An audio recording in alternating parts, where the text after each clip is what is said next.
first lights of dawn echoed in the endless waves of the steppe. 50,000 years ago, these lands were the kingdom of hunters and the wind.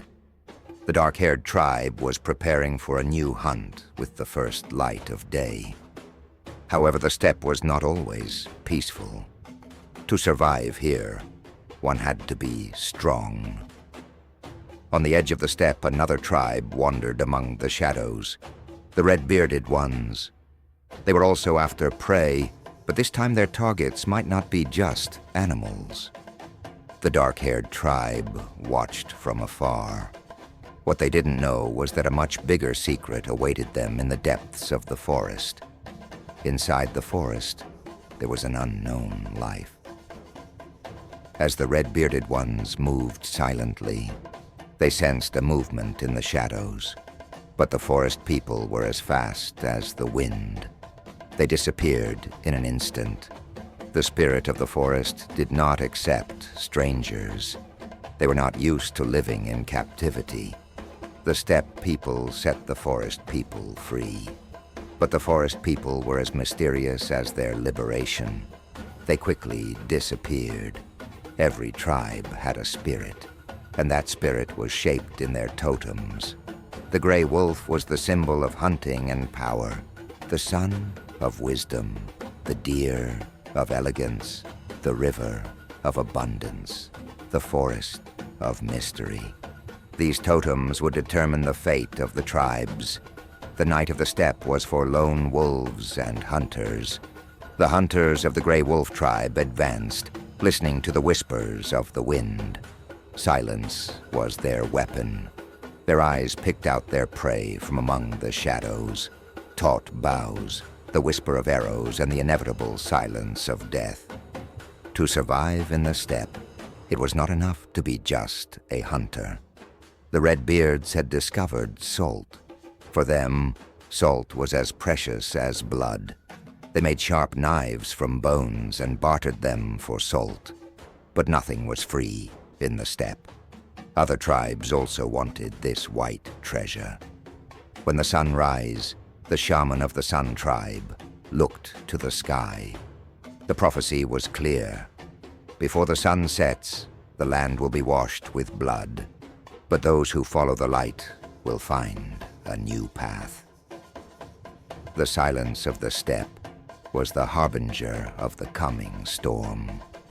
Time flowed differently in the forest. The trees had stood for thousands of years, and the sound of the wind told the spirits of those who lived there. The forest tribe was like the shadows in nature. Before they saw their enemies, they would hear their breaths. The laws of the steppe were simple. The strong survive. But this time, power was leading to a war that would upset the balance. The black hairs and the red beards came face to face over an unshared prey. The sun was watching the first spark of war. When the moon rose, the wise man of the river tribe looked into the water. The river told not only the past, but also the future. The stars sliding on the water carried the secret of the sky. "The night will be long," said the old wise man. "But when morning comes, nothing will be the same again." War was inevitable in the steppe. But this time, another decision was made instead of war. The leaders of the 5 tribes gathered around the fire. The spears raised to the sky marked the beginning of a new era. Now they would be one people. The laws of the steppe were changing. The ancient law of the steppe was clear.